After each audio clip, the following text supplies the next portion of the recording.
This is Lee, Zen Modeling. This will be my three-part video series on how I made this Hemi top fuel dragster supercharger.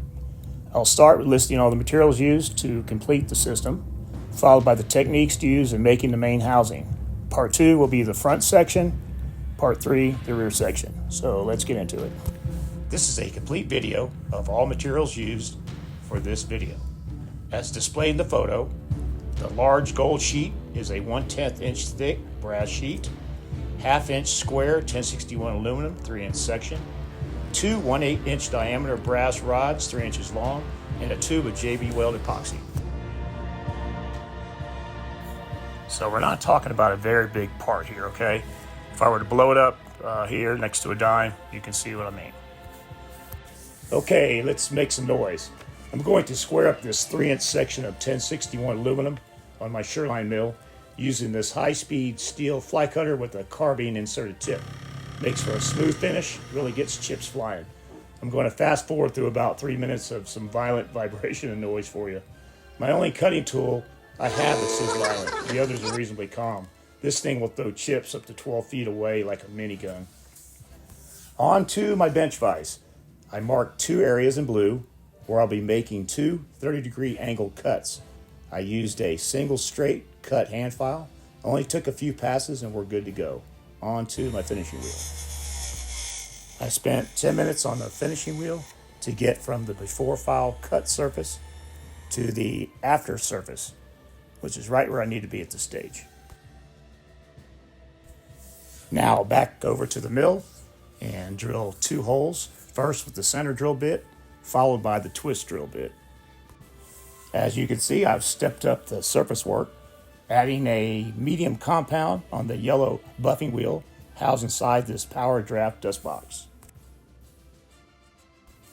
Next step is back into the mill vise where I have marked areas that I will use a 1/4 inch end mill to part off the 4 equal size sections. I love that 3 flute end mill as it leaves a great mirror finish as it slices through each section. Curious what the holes are for yet? We'll get to that. First, over to my workbench where I need to cut 4 sections of this brass sheet. Taking the 4 brass sections over to the mill vise, using the same 3 flute end mill, I shape the brass sections square. Okay, those 4 brass plates are spot on and ready for, yep, you guessed it, the holes we keep talking about. 2 brass rods are used as guide pins and are the crux of this CR method for the housing. Making a sandwich with the aluminum sections, brass plates, held together by a thin layer of epoxy. As seen in the photos, I lined up all the sections straight and level, clamping them together tight for 24 hours to cure the 2-part JB Weld epoxy.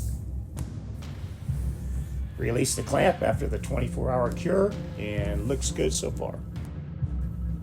Back to the mill vise and square up this aluminum and brass sandwich.